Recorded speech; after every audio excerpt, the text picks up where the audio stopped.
Semua pakai uang. Akan tiba satu keadaan di mana peradaban ukurannya materi. Masalah pun materi. Ya, coba nih yang terjadi di Palestina, di mana-mana Timur Tengah. Materi nggak jauh dari oil and gas. Minyak dan gas. Itu yang sekarang rame-rame, kan materi dunia, kedudukan. Sudah dapat kedudukan, cari apa? Cari materi juga. Cari tambang, cari emas, cari nikel, cari batu bara, cari macam-macam materi dunia. Ya, saya nggak tahu kalau di sini ya, nggak tahu saya. Cuma kondisinya ya akan tiba begini. Mau sekolah harus punya uang. Uangnya pun bukan standar uang harus ada, bukan. Tapi diukur dengan materi, nggak bisa bayar, nggak usah sekolah. Tiba itu akan tiba waktunya. Ya, semua pakai uang. Kedudukan pakai uang. Akan tiba masanya. Nah, kalau semua diukur sudah menggunakan materi, maka dunia lawannya akhirat. Akhirat pasti menurun. Orang tuh kalau sudah sibuk dengan dunia, jangan harap akhiratnya akan naik. Pasti turun. Karena itu lawan. Ya, akhirat tuh lawan dunia. Lawan tuh maksudnya begini, kalau yang dunianya diarahkan tuh akhirat, bagus. Tapi kalau difokuskan dunia, ini pasti tinggal. Ya, jadi konsep lawan tuh bukan berarti dipertentangkan, bukan. Maksudnya, hidup di dunia ini perangkatnya dibawa memenuhi kebutuhan akhirat. Bukan meninggalkan profesi yang baiknya. Anda tetap jadi direktur. Jangan resign. Saya mau jadi pengurus masjid aja. Jangan. Itu ceramah yang salah. Tetap jadi direktur, cuman sholat tetap dijaga. Manajer tetap hafal Quran. Dokter tetap puasa sunnah. Jadi profesinya mengantarkan pada kebutuhan akhirat. Yang salah itu direktur proyek dunia dikejar, sholat tinggal, ya, Quran nggak pernah baca, larut tadi situ dikuasai oleh dunia. Ukuran akhirat sudah nggak ada. Kalau ukuran akhirat sudah nggak ada, kontrol akidahnya hilang. Kalau sudah hilang, sifat ihsannya melemah. Ihsan itu merasa diawasi Allah. Anta'budallaha ka'annaka tarahu. Sudah pekerjaan nggak jadi ibadah, sudah merasa nggak dilihat Allah, bahaya. Konsep dasar umat Islam, ibadah itu bukan cuma sholat. Implementasinya pada muamalah. Ibadah turunannya muamalah. Sholat, ibadah, muamalahnya tanha anil fahsyai wal mungkar. Jadi jangan berbuat fahsya, jangan berbuat mungkar. Masih ibadah dua-duanya. Ya, dua-duanya masih ibadah. Hablum minallah, hablum minan nas. Nah, jangan dibedakan. Ritualnya ada pahala, sosialnya ada pahala. Jadi kalau orang sholatnya benar, tangannya nggak akan maksiat. Kan malu, Pak, tangan dipakai sholat terus dipakai maksiat, apa nggak malu sama Allah? Maaf ya, jangan bapak lah gitu, saya ke kamera aja nih.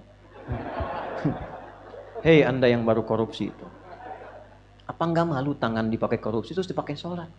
Allahu Akbar. Ini tangan baru nyogok, terus Allahu Akbar, apa nggak malu di bawah tangan hasil nyogok? Apa enaknya pakai apa tuh? Tuh baru ngetik yang jelek tuh. Ini begini, ini begitu. Tangannya baru dipakai untuk mencela orang. Terus mengatakan Quran, sunnah, lalu mengatakan Allahu Akbar takbir dengan tangan yang baru dipakai maksiat. Apa nggak malu? Coba antum tuh yang rekam tuh handphonenya tuh. Coba. Ada gambar apa di situ? Apa nggak malu handphonenya dimasukkan ke saku di bawah sholat dan di situ ada gambar-gambar yang tak pantas.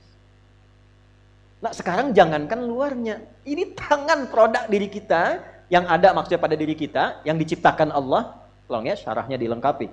Yang diciptakan Allah, yang harus dipakai baik, dipakai maksiat, setelah itu dipakai sholat, apa nggak malu? Ini lisan yang dipakai zikir, astagfirullah, subhanallah, Allahu Akbar, lalu digunakan mencela.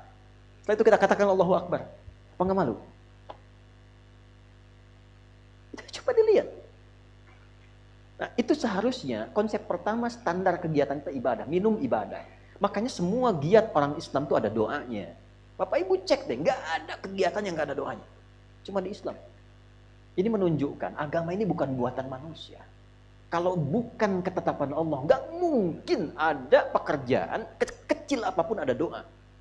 Dan doanya beda-beda. Mana ada manusia yang bisa mengarang sesuatu, ya?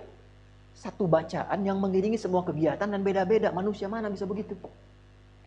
Gak ada yang bisa. Tadi masuk masjid ada doanya nggak? Masuk dengan keluar sama nggak? Beda. Bangun tidur dengan akan tidur sama nggak? Beda. Dari mana bisa muncul seperti itu? Nah, doa itu menjadikan kegiatan otomatis sebagai ibadah. Kalau tak hafal doa, ucapkan bismillah. Ini supaya jelas ya, supaya jelas nih, saya contohkan. Ini saya mau minum. Khudh biyaminika ma yalik. Ambil dengan tanganmu yang paling dekat denganmu. Antum kan jauh, jangan diambil. Dekat ke saya nih. Ini punya siapa? Belum tentu. Kalau belum diminum, belum tentu punya saya. Yang sudah masuk ke tenggorokan rezeki saya. Kalaupun disiapkan tidak saya minum, bukan punya saya. Jelas? Belum tentu punya DKM, jamaah langsung pengen ngambil bisa. Ya, kalau diridhakan. Nah, lihat sini. Ini saya mau minum. Minum ini kegiatan biasa, menghilangkan haus. Tapi ketika saya minum, menyebut nama Allah dengan niat ibadah. Misal, tak tahu doa, saya ucapkan Bismillahirrahmanirrahim. Minum. Alhamdulillahirrabbilalamin. Bukan karena segar dan hilang haus, bukan. Begitu diletakkan, dituliskan pahala. Jadi ibadah. Minumnya menghilangkan haus, kalimat tadi menjadikan ibadah, ditulis bekal akhirat 10 kebaikan. Kalau ikhlas. Makanya ukuran ibadah tuh enak, ikhlas. Bukan hasil. Ya, tapi kalau tadi niatnya pengen ria, pengen begini, nggak ada ibadahnya, abtar, terputus. Nah, sekarang saya mau tanya, kita hidup puluhan tahun sampai sekarang, berapa yang jadi ibadah bakal kita untuk pulang? Kadang-kadang aneh ya, rizki itu kan nggak tahu diatur. Akhirat kita belum pasti, kembali ke kita ini ikhtiar untuk menjemput takdir Allah. Rizki sudah diatur. Kenapa Anda, maaf ya, ini gini nih, supaya paham logikanya. Yang punya rizki siapa? Saya ulang nih, yang punya rezeki siapa? Yakin? Baik. Ini ada tawaran kerja jadi penjaga toko. Saya nggak perlu sebutkan tokonya apalah. Ya, mau Januari, Februari, April, Mei, terserah. Pokoknya toko.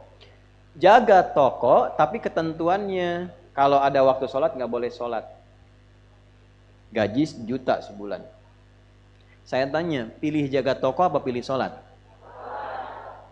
Tentu prakteknya demikian. Naikkan lagi deh, antum nih yang kerja di perusahaan. Ada tender nih. Ini kalau 1 juta masih bisa kelihatan, sholat. 100 miliar tendernya.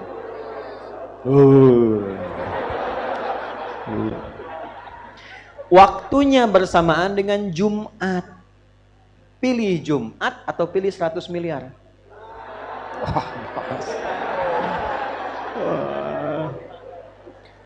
Bayar pulsa aja lagi Jumatan.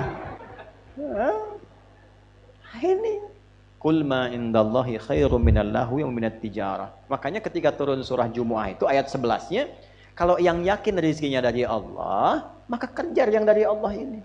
Ini aneh, dia meninggalkan Jumat. Jumat yang suruh Allah, dia yakin rezeki punya Allah, tapi dia meninggalkan perintah Allah. Allah balik nanya, kalau saya wafatkan kamu sebelum dapat itu bagaimana? Kata Allah.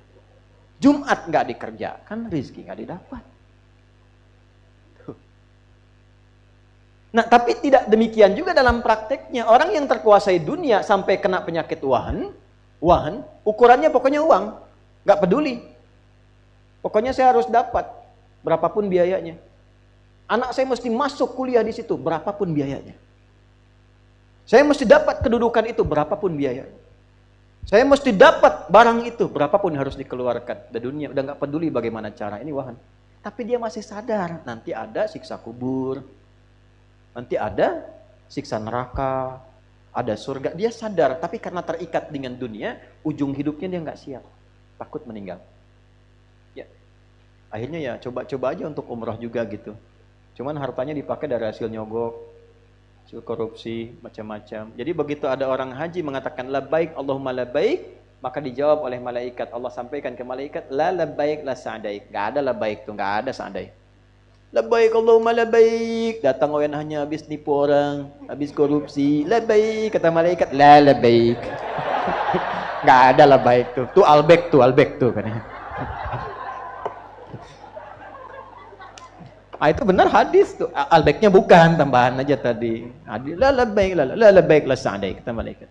Enggak ada kamu labbaik, enggak ada sa'daik. Enggak ada benar-benarnya kamu itu. Gitu. Kamu hati-hati. Itu